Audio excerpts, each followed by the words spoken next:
We're not talking 3D or double D. We're talking the original. Let's go.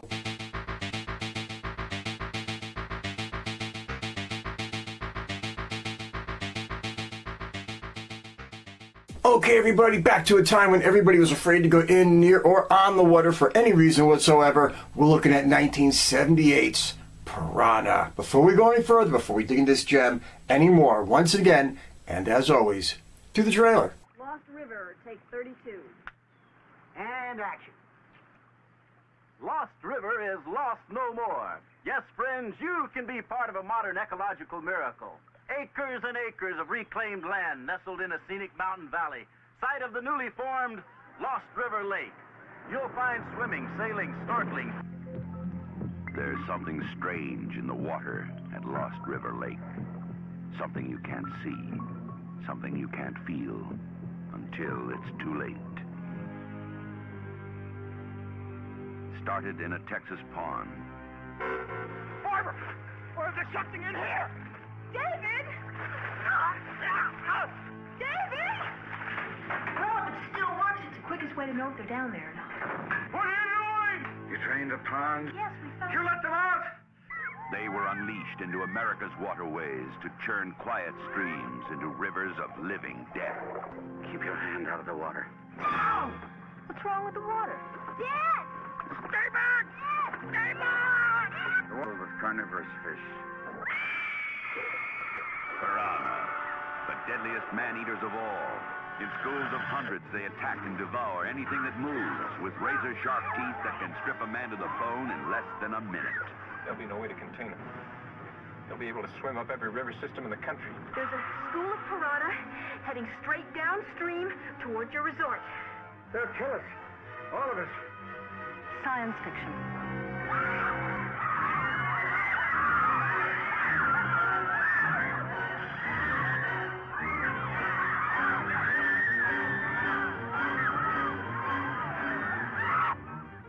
On a phone. They're the piranhas. I told you not even to say that word. But the piranhas. What about the piranhas? They're eating the guests, sir. They're here, and they're hungry. Piranha.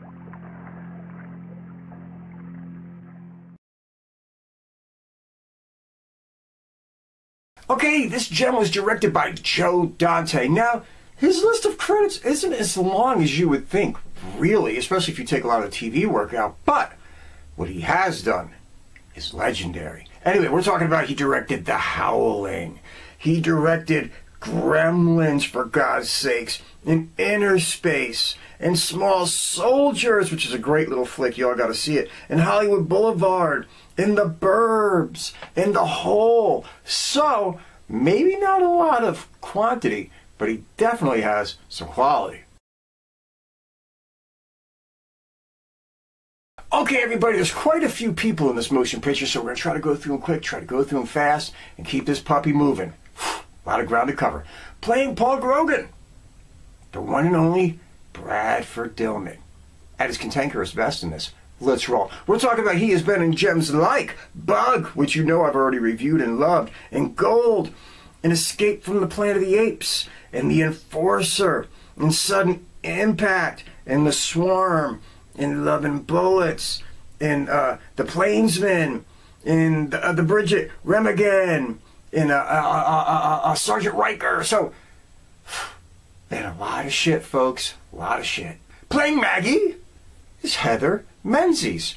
Later, Heather Menzies Urich, because she married Robert Urich from Vegas and all that kind of shit. Well, anyway, let's just keep going. Anyway, she's been in stuff like, you remember the movie about the snakes, and The Sound of Music when she was very, very young. But basically, she's really a TV person. You know, Dragnet 67, and Bonanza, and Marcus Welby, and Vegas with the Hubster, and The Love Boat, and Barney B. Jones, and T.J. Hooker, and she was on that Logan Runs television show. And she was Spencer for hire with her hubby again. So, it was out there. You might recognize her face, you might not. Either way, she was in this. Playing Jack. Oh, yeah, man. Keenan Wynn. You all know we love some Keenan Wynn. Just the way it goes. We're talking about he has been in legendary shit. He has been in stuff like The Mechanic, The War Wagon, Dr. Strangelove, Pretty Maids All in a Row, Stagecoach, and Annie Get Your Gun, and The Great Race, and The Patsy, and Herbie Rides Again, and The Devil's Reign, and The Dark, and Orca, which I covered like in one of my first 3 or 4 episodes a couple years ago.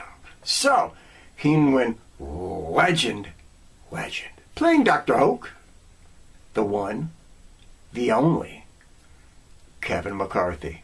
Let's hit it. We're talking about he's been in some cool shit. He was in stuff like UHF and Inner Space, and of course The Howling, and Hero at Large, and The Misfits, and My Tutor, and The Hell with Heroes, and Hostage, and Dark Tower, and Fast Food, and tons and tons and tons and tons and tons and tons of TV work.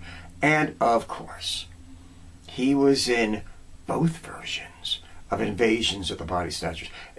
He starred in the first and had a cameo in the second. Doesn't make a difference. He was in them both. Legend. Playing Buck. The one and only again. And I did a tribute video to this man because he deserved it. Dick Miller.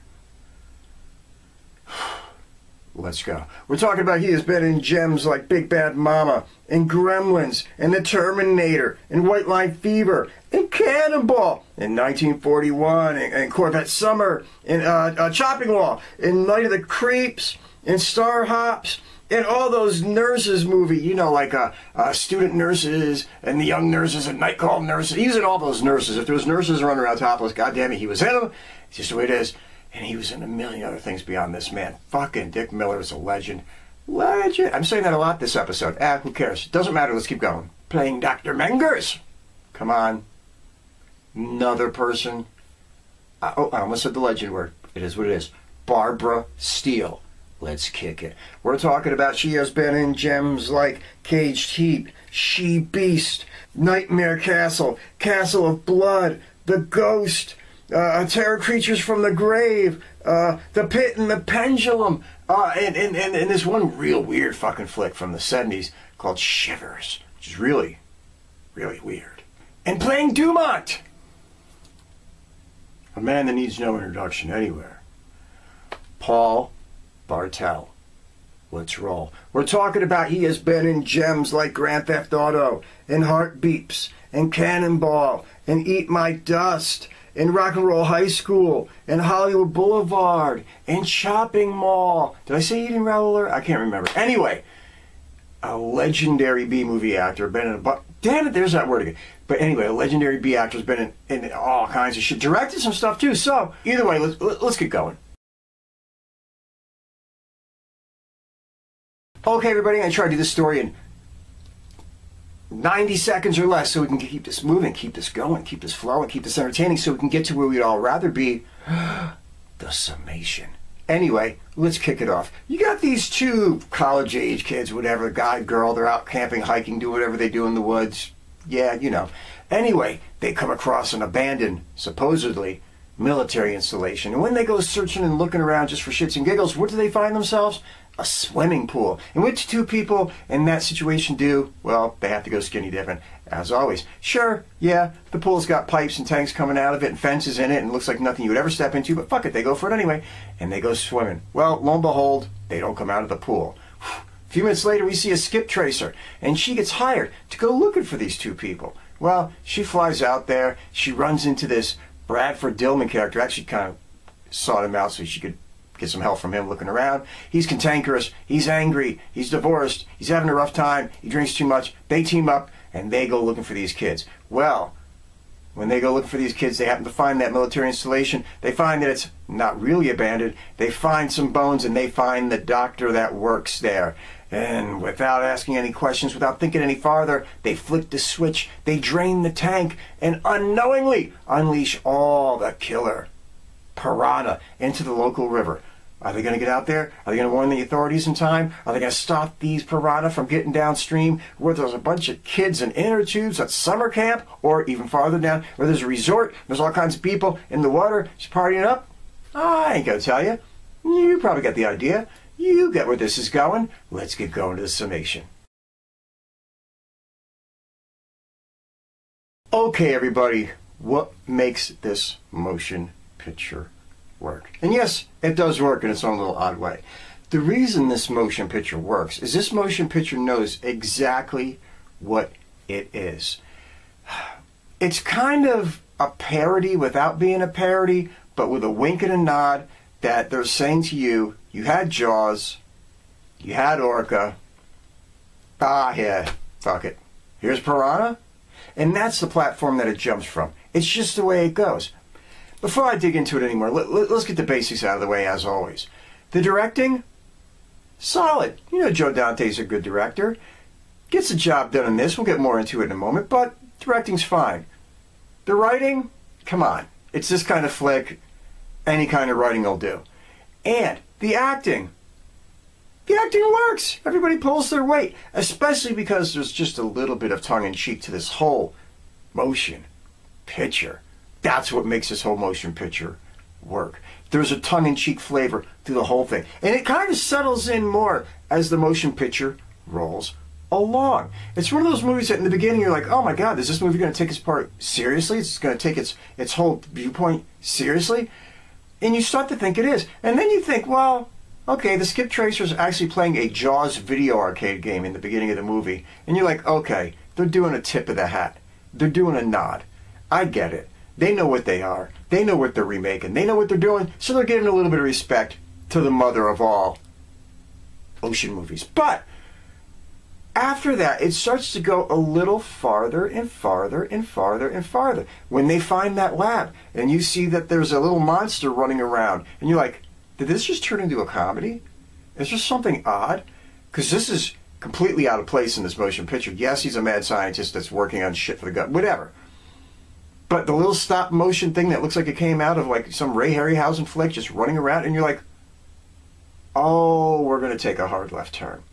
And that's basically what you get in this motion picture. It lampoons and makes fun of itself to a degree, not so much of a degree that you don't enjoy the movie for its horror-crazed aspects of it, but enough so that you can sit there and say, okay, they're giving us a wink and a nod and saying, yes, folks, it's another one of those movies. We've run out of big fish, so now we're going for small fish, and you're just going to have to sit back and enjoy the ride. Bradford Dillman is really good as Paul Grogan. I mean, he's Bradford Dillman. You know he can play the kind of the uptight, stuffy, asshole type character. And in this, he's not really the uptight. Well, maybe he kind of is, even though he's the kind of a guy that, you know, lives out in the woods on his own, everything like that. But he plays him kind of brilliantly because he's not only a dick, but he's kind of a sympathetic dick. So you kind of say, wow, this guy's kind of rude, but wow, you kind of like him. And at the same time, so the character was written well, played well, and it brings you into the movie. Other than that, really, all the characters are kind of just stereotypes, you know what I mean? Everybody's like a hyper version of what you would expect in a motion picture. I mean, come on, Paul Bartel is the camp leader. Jesus Christ, he's almost like right out of a goddamn comic book. Everybody in this thing kind of falls into that comic book type stage. The military is unbelievably evil. The scientists are unbelievably corrupt. The businessmen are unbelievably dirty. Everybody in this is just so far gone that you're just like, man, there's no almost redeeming characters in this except for Bradford Dillman, the skip tracer, this kid, and maybe two counselors at the camp. Everybody else is just an overwhelming asshole. So you have to roll with that. Does a movie like this have flaws? Oh, there's flaws all over. But it doesn't make a difference because you kind of expect them. You kind of like, they have to be here. Listen, this motion picture, from the little monster that runs around to the point that there's so many plot holes that I'm not even going to bother listing them all to you just because I would be here for the next 20 minutes. You're going to get that kind of stuff in a motion picture like this. It's named Piranha, for fuck's sakes. You just got to take it. You got to deal with it. You just got to move on. And one other thing I just wanted to point out that's really cool about this motion picture too. This is old school, folks. This is way before CGI. This is way before any of that kind of shit came into it. And you could tell this is a small motion picture done on a very light budget. Except for a bunch of rubber fish, and except for somebody having the time to do that little claymation moving, I don't know what the fuck it is, monster in the lab, there's not really that much here. They just paid a bunch of kid extras to run around the water and splash. They just paid a bunch of young and upcoming actors some money to run around and act like counselors. They just paid some B-movie legends enough to show up and make this goddamn thing. They did what they did to get the motion picture done within the constraints in the budget. And because of that, it's kind of adorable. It's one of those movies where you sit back and you say, yeah, they had shit. They had nothing. And they made a motion picture out of it. Brilliant. Anyway, folks, if you get a chance, if you have some time, get out there and check out the original Piranha. They've remade it a couple times. They even did that one like a few years ago, the 3D one that was just like a boob fest and all that kind of shit. And there's a little bit of that in this, but nothing like that remake thing that they did. And then they did the Double D, which was just completely just having fun with it. Yes, those are out there, but this is the one that kind of really launched it, and this is the one that kind of kicked it off. Send up to Jaws, we know it. Rip off some of the scenes, some of the shots entirely. Actually, some of the things that are funny in this is that by the time you've seen Jaws 3, you felt like Jaws 3 in some ways was ripping off Piranha. I know that sounds crazy, but if you watch the two of them, keep in mind that Piranha came before Jaws 3, you're going to start to sit there and say, fucking Jaws 3 ripped off the people that ripped off. I'm telling you, just give it a look. All right, everybody, be good, have fun, take care, stay safe. Always take care of a friend. Always look out for a neighbor. Do your best to do the best to do the best, to be kind to a stranger. And beyond all of that, no matter else. Did I say no matter else? No matter what else. No matter what. Never, ever take any bullshit from anybody. See you soon.